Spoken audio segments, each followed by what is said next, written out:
In today's show, the Blazers NBA Cup dreams fizzle in Los Angeles. Plus, Deni Avdija shares why he's more comfortable now in Portland. Welcome to Locked On Blazers. Let's get into it.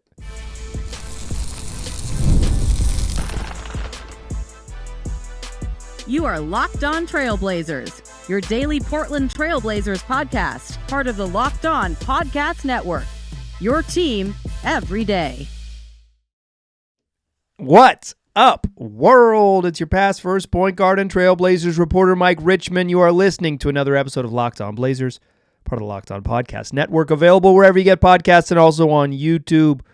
Thanks for making the show your first listen, coming at you each and every weekday, Monday through Friday. So make it a part of your daily routine. Make it your first listen. Tell your friends to do the same. It's Locked On Blazers, your team every day. In today's show, we're going to talk about the Blazers' loss to the Clippers in beautiful Inglewood at the Intuit Dome. Their NBA Cup dreams fizzled there in Southern California. They actually fizzled in another part of the country first, Oklahoma City, when the Jazz failed to beat the Thunder. But there was still some hope if the Blazers won. It's not going to be easy. It's not winning you're in. You just got to win a game by 40 points to catch the Mavs, and then maybe you've got a shot. But they fizzled because the Blazers lost to the Clippers, and they didn't beat them by 40, so that was that. We'll talk about that game. I want to share some reporting I did earlier this week, talking about Deni Avdija's transition to the Trailblazers. I discussed it with him, and also I asked Chauncey Billups about it as well. It's kind of like what it's like to make the adjustment as a basketball player, as a person, and just like be in a new situation. And Deni discussed that. I'll share that with you in the second segment. And then I have some stray thoughts on the NBA Cup, on this glorious Cup night here in early December as we head into more Cup action next week. Get excited. Let's do what we do, though. Fast recap in the West. Blazers in LA for a one-off against the Clippers. Okay, before we get further into this, what an aesthetically challenging game. The Clippers wore red at home against the Portland Trailblazers. And I understand the Clippers red and blue are their sort of colors. I'm not confused. But they wore red jerseys at home, and the Blazers wore white jerseys on the road. Very aesthetically challenging game for me. I kind of like the Clippers rebrand. It's a little soulless, but I think I like the jerseys. I like the jerseys themselves. I don't love the primary graphics. Okay, anyways. Enough of my thoughts on the Clippers, what the Clippers' sartorial choices were in this game. Blazers down 36-31 after one, but they're kind of in the game. They're hanging around, and they're down 58-63 after three, and they're in this game because Deni Avdija has 15 in the first half. DeAndre Ayton has 10 in the first half. They're getting contributions from, 8 from Jeremy Grant. He would not do much more than that, finished with 12. But stinker night from Anthony Simons, but you're hanging in the game because of how well Deni played in that first half, and you get a nice offensive contribution from DA as well. Down 5, heading into the break. This looks like it's a basketball game, and it still kind of is late in the third quarter. Blazers are down 7. They're down, 77-70. Okay, maybe if they just can hang around. Then James Harden hits a 3 at the buzzer of the third quarter. 91-78, 13-point game heading into the fourth. You're going to have basically 3 to 4 minutes to get into the game. That's kind of what these games. When you're down double digits early in the fourth quarter, you kind of have to, if you score the first 2 buckets and you're down 9. All right, cool. Like it's game on. But if you give up the first 2 buckets and you're down 17, then you're in scramble mode. If it gets worse than that, when you find yourself down double digits heading in the fourth quarter, usually the first 4 minutes, typically when your bench is in the game against the other team's bench, that's going to decide the game. The Blazers don't go full bench. Shaedon Sharpe and DeAndre Ayton are out there. I would say Chauncey Billups played a pretty short rotation in this game, but you got Ryan Rupert and Delano Banton on the court as well, and Banton has had a pretty solid game to this point. But the first 4 minutes of the game decided. The first 4 minutes of the quarter decided the game. That was it. Opening 2 minutes, Jordan Miller hits a 3. Amir Coffey gets a bucket. 8-0 run. all of a sudden, 13-point lead is 21. Chauncey Billups calls timeout, puts his starters back in the game, says, okay, see what you can do. Like, make this competitive. And, Shaedon Sharpe gets free throws coming out of the timeouts, but then the freaking Clippers rip off another 7 straight points. So it's a 15-2 run over the first 3 minutes and 22 seconds of the quarter. All of a sudden, it's a 26-point game. Ball game. See ya. Garbage time from there. And because the Clippers had been eliminated based on their tiebreakers and the Blazers their only tiebreaker was to win by like 40, we got real garbage time, and we got about half a quarter basically of, hey, let's, almost 7 full minutes of like, all right, let's just get this bad boy over with, and the Blazers lose 127-105. That's your fastest recap in the West. Some of this is shooting. The Clippers shot incredibly well, 19 of 37. But I think the Blazers offense just kind of wilted in the second half. They only scored 47 points after halftime. They had 8 turnovers in the third quarter, and then they couldn't get 15-2 over a 3-minute stretch in the fourth, and that's your ball game. Clippers making 19 threes, like you're going to lose those games. Back-to-back games where they give up 18 threes in a game where they shot really well against the Mavs but still lost, and then 19 threes against the Clippers here. 19 of 37 on the Clippers go on Tuesday evening, and the Blazers lose. Portland just 10 of 29 from 3. I don't want to just say it's 3-point. Like I think that's too reductive to say like, oh, the Blazers, like, every single NBA game comes down to who makes more threes. Certainly there are people that believe that. It's about generating threes. The Blazers sent like double teams with also rotated help and double teams to James Harden to say like anybody else. And freaking Norman Powell went 7 of 8 and scored 20 points in the first half. Norm, he's not going to get any votes for it, but Norm is having a year. He is having a year. He's an MIP. In my book, he's an MIP candidate. It's not really what we used to. Norman Powell used to be the exact type of player that would win Most Improved, but it's not really. It's like it's for the Franz Wagners of the world now. It's for like you were a former lottery pick and now you're playing up to your potential. Most Improved player. Franz has been really good, but I think that the nature of the award has changed a little bit. I don't have a ton of takeaways on this game. Anthony Simon sucked. His lows are low. His when he has been bad this year, he has been like awful. His lows have been low. Deni Avdija went scoreless in the second half. He might have tweaked his knee a little bit, so maybe it was an injury, but also it's just like I felt like he wasn't as involved in the second half. Some of that's the Clippers. They're a good defensive team. They say, okay, we're not going to let this guy. And Avdija shot well, made 3 threes in the first half. So some of it was maybe the Clippers saying like, we're going to take away easy jumpers for him and make him be a driver into help. And make it challenging on him. But I just felt like Deni wasn't super involved. This is not like I think that's easier to say on a rewatch. And I'm recording this after the game, so I have not and do not intend to rewatch it. But for me, it felt like the Clippers the Clippers and the Blazers, by like not force feeding Deni a little bit, kind of took him out of the game. Ant was really bad in this one. I thought Jeremy Grant wasn't particularly good. It wasn't particularly bad, but it wasn't particularly good in this one. This was kind of the game where it's like, okay, you need like your dudes to step up. DA was fine, only 6 points in the second half, but the Blazers again, they just like their offense went away.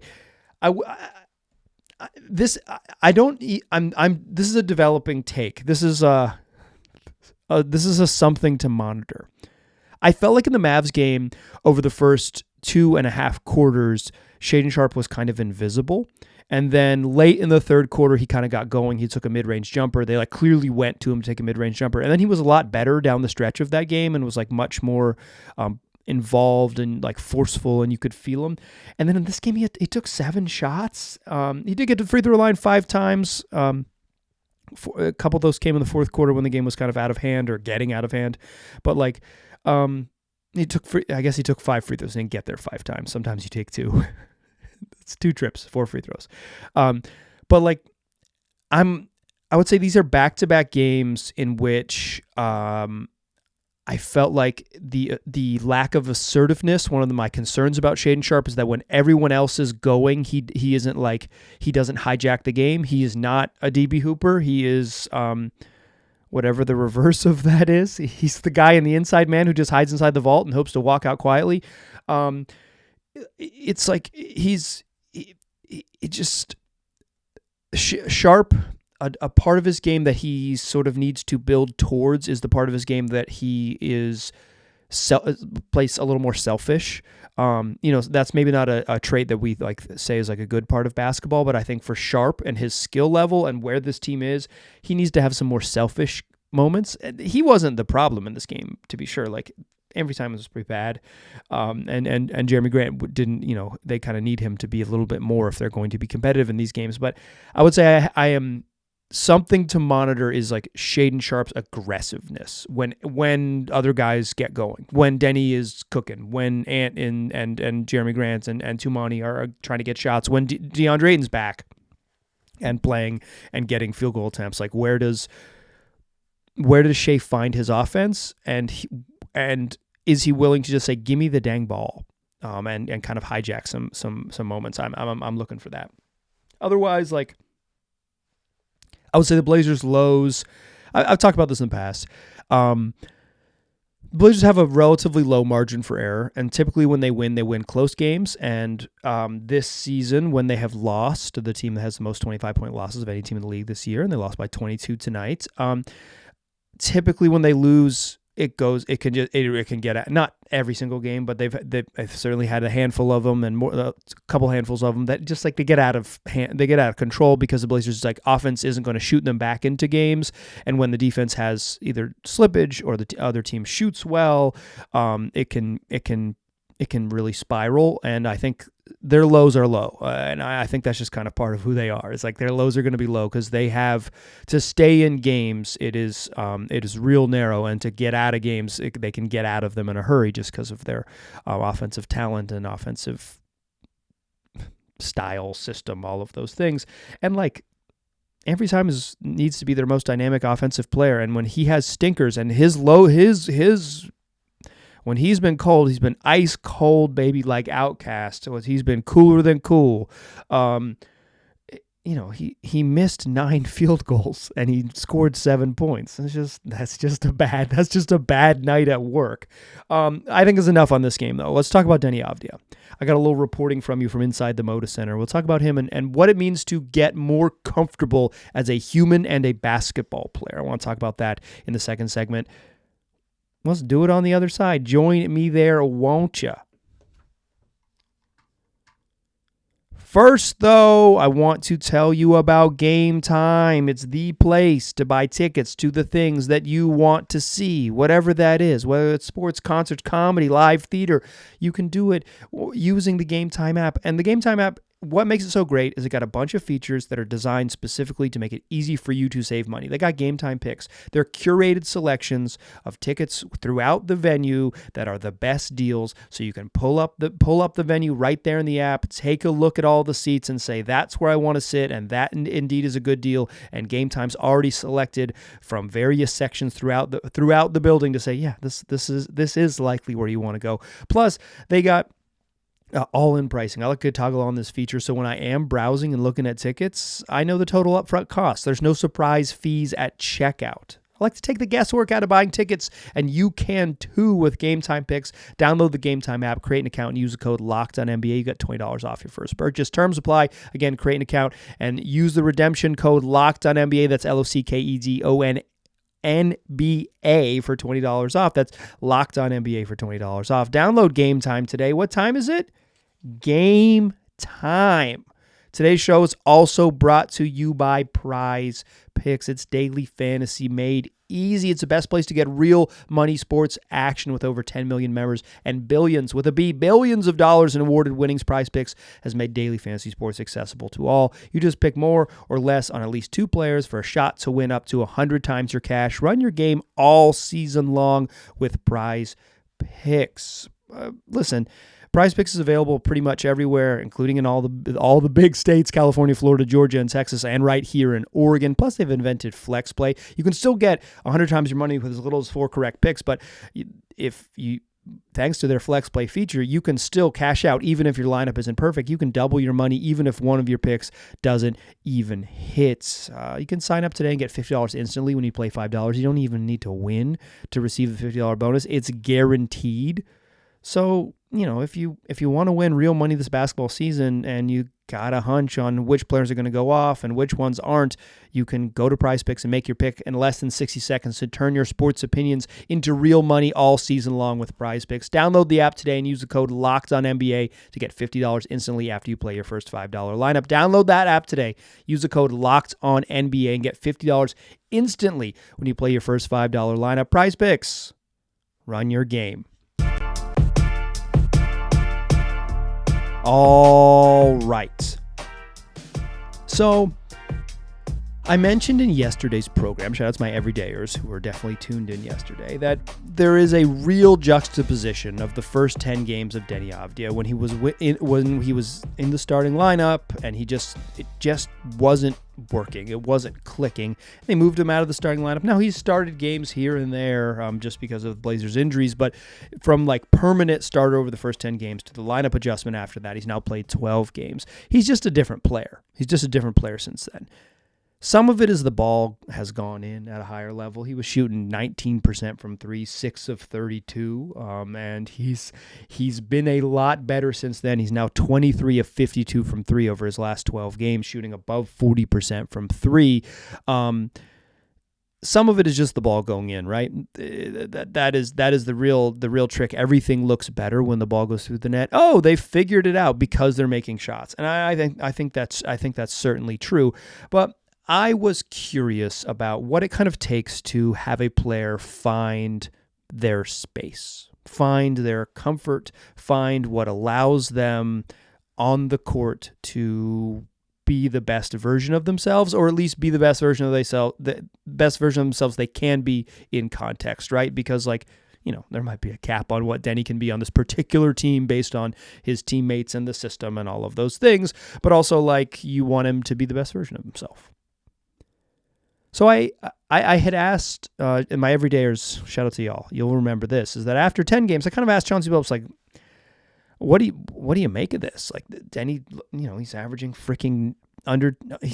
under 10 points per game and shooting under 20% from three and shooting under 37% from the field. And the Blazers are just losing his minutes. That starting lineup was getting outscored by 12 points per 100 possessions. There's a negative 12.2 net rating in those first 10 games together. It's this experiment thus far hasn't worked. And I asked Chauncey Billups about it. I said, what do you do? He said some of it is just structural, Deni wants to drive into the paint, and we've got to call plays that opens up the paint more for him, that gives him that ability to get to the rim and uses his skill set. And I thought that was an interesting and taking responsibility. I have to put Deni in better positions. So then after the next 10 games, after 11 or after 10, but heading into game 11, I asked Chauncey Billups the other night before the Mavs game, what do you think you've done, and how does that what does that look like for you? What are those conversations like? And he said some of it is just learning Deni, right? Learning how he wants to play, and some of it is Deni learning the Blazers. Some of it is Deni being figuring out how their system works and how his teammates work and where they want it and all of those things. And Billups said that some of it is just watching a little bit of film with Deni, pointing out where he can attack, how he wants to attack, and what they can set him up to attack.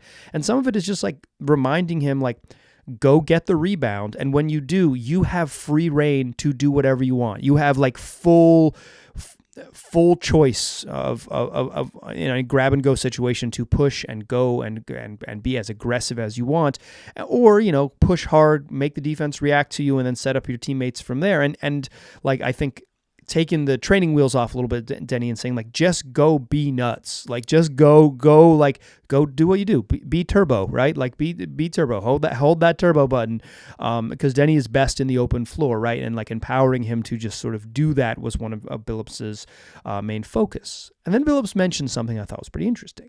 He said that some of it is watching film, and some of it is just sitting with Deni Avdija and getting to know him as an adult, as a person, right? What do you like? What are you into? How do you, What are your interests off the court? And also kind of like, what's your personality? What type of things are you going to respond best to? And like he said, just like sitting with him and talking to him as a man is valuable in helping them forge a better relationship as they try to adjust on the basketball court. And I think that is, I thought that was an interesting sort of telling thing. And I think it's what Billups' best skill is as a coach, is the soft stuff, right? Is that he does relate to people well, and players generally like him. And like, I've been critical of his X's and O's stuff and here and there, and I'm mostly here and also then there again. But like, I do think when you talk to players about their relationship with Chauncey Billups, they like him because of because of that skill, his ability to relate and like be a person that people like.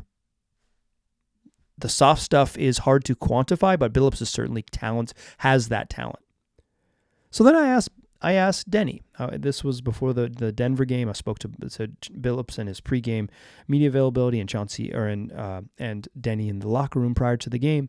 And I asked Deni, and I will say this before we get into it. I like Deni as a interview. I think he is thoughtful. He was attentive. He was like doing this for as long as I have. I started doing this in 2015. 2014 really, but 2015 in earnest. So 10 full seasons of doing this with some regularity in various roles. There's NBA dudes who don't want to talk to you. And Deni wasn't like that. He was, makes eye contact, answers your questions. Very, very, very, very like someone I enjoy. And I found his answers to be thoughtful. And I asked him a little bit about like the adjustment, what it's like to figure this all out. Right. And he mentioned like some of it is like he just needed to figure out where his sweet spots were. Like, okay, I want to get to my right hand. How can I do that in the way we play? And his finding his comfort in what the system and where he was going to catch it and how he was going to be able to attack, and just finding those sweet spots, finding those soft spots, and communicating with Billups about what those were for him.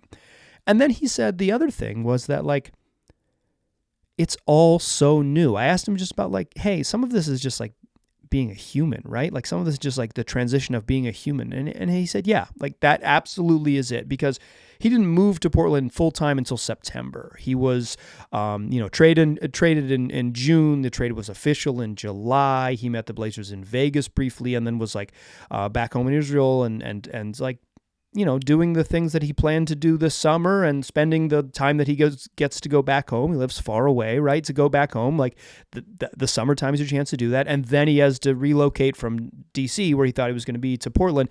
And so he didn't move to Portland until September.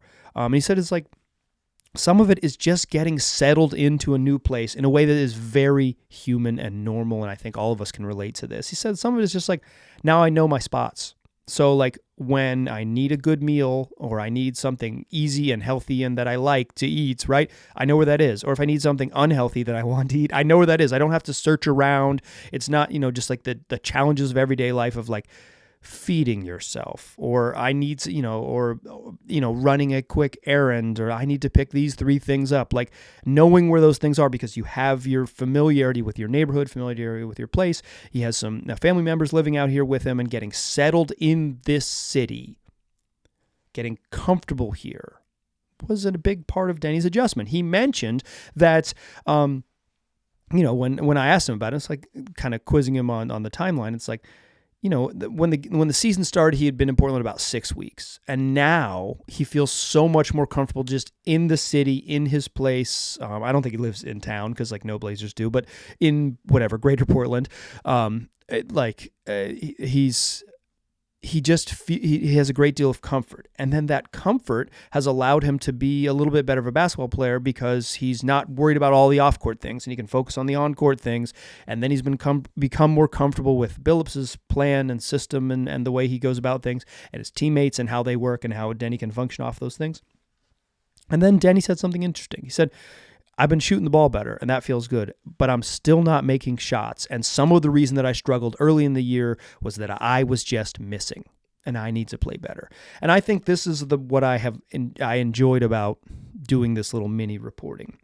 When Deni was struggling, Chauncey Billups took responsibility, said, and like, I got to put him in better spots. And then Deni, in hindsight, talking about his struggling, said, I was also just bricking shots. These are two people taking responsibility for what was a bumpy transition. And 10 games is not a huge big deal of the NBA season. It's a slice of it, right?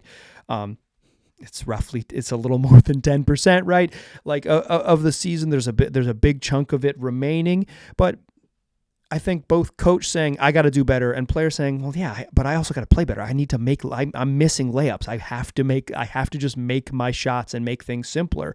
I think it gives you a sense of why Deni has eventually found his space with the Blazers and looks like a really excellent offseason acquisition and someone who can be part of whatever's next in Portland because he does things well and he seems to be a guy who can thrive in a system that the Blazers envision themselves. So playing fast, playing defense at a high level, and being a team that is like has a little bit of physicality and edge to them. And Deni certainly has some of that.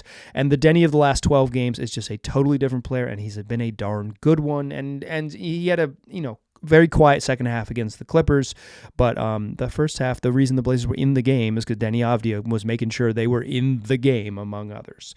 Let's talk about the NBA Cup. I think this, I like it. I do. Plus, the Blazers have a couple more games added to the schedule next week. Well, everything you need to know on the other side. Join me in that third segment. First, though, I want to tell you about Chime. Look, we've all been there. Spending more than we should, whether it's during the holiday season like we're in now, or just in life because things are expensive. And you can take control of your finances by using a Chime checking account with features like no monthly or maintenance fees, fee-free overdraft up to $200, or getting paid up to 2 days early with direct deposit. Learn more at chime.com/NBA. Here's how it works. You set up a direct deposit in your Chime account. After a qualifying direct deposit of $200, Chime will notify you to enroll in SpotMe. With an activated debit card, Chime will spot you up to $200 on your debit card purchases and cash withdrawals. Your next direct deposit is applied to your negative balance. Everything is going to be taken care of, and Chime never charges overdraft fees for using SpotMe. They're taking care of you. If you're going to spend a little bit more than you need to, Chime is going to make sure that it doesn't hurt you on the back end. Enjoy the holidays while keeping your financial goals on track with Chime. Open your account in 2 minutes at chime.com/NBA. That's chime.com/NBA. Chime feels like progress. Banking services and debit card provided by the Bancorp Bank NA or Stride Bank NA, members FDIC. SpotMe eligibility requirements and overdraft limits apply. Direct deposit timing depends on submission of payment file. Boosts are available to eligible Chime members enrolled in SpotMe and are subject to monthly limits. Fees apply at out-of-network ATMs and for OTC withdrawals. Still a pass first point guard. Still Mike Richman.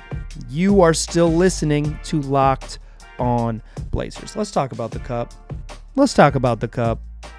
Look, I did mention that the opening 3 minutes of the Clippers game the Blazers played on Tuesday evening, that I was aesthetically challenged. The court is busy. It's a lot for me to handle, my little brain to handle. The jerseys are funky. I'm broadly confused about who's playing sometimes. And in some of the courts, I hate. But I think the Cup is harmless fun. It is completely manufactured. It is completely fake. It is entirely artificial. And I think it's good. I do. The NBA's biggest problem is that the most popular NBA television show, the people who are on it hate the league.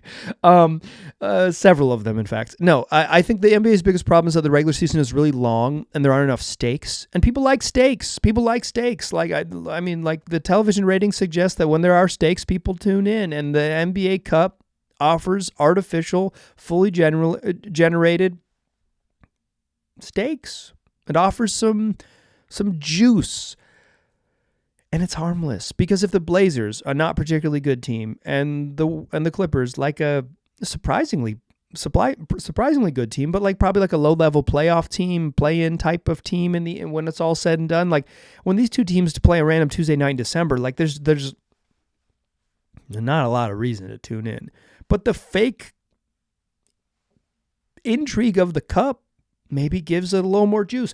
This afternoon, I watched Pistons-Bucks because the Pistons haven't played a meaningful basketball game in a long time, and all of a sudden they had a chance to beat the Bucks and give themselves at home in Detroit and give themselves like a truly meaningful win and advance in the Cup and all of these things. And it's like that game had some juice.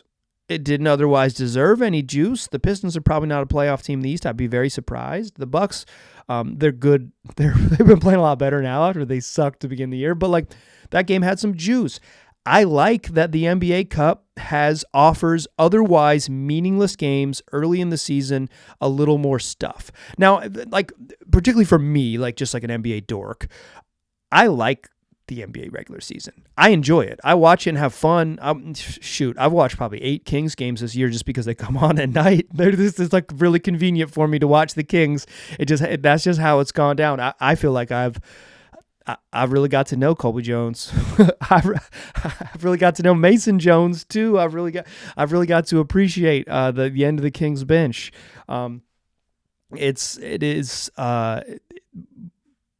But the NBA Cup isn't for me, right? It's to draw in maybe the more casual fans. And next week, when they do play these quarterfinal single elimination games, those games last year were competitive. They will draw in the casuals. I'll watch because I'm a sicko, but I'd watch anyways. But when the teams do play next week, and the Blazers don't, I'll tell you who they're playing next week. But when the teams do play next week, it has a little more stuff, and that's fun. We got 8 teams in the quarterfinals. The Thunder will play the Mavericks. The Rockets will play the Warriors. Bucks, Magic.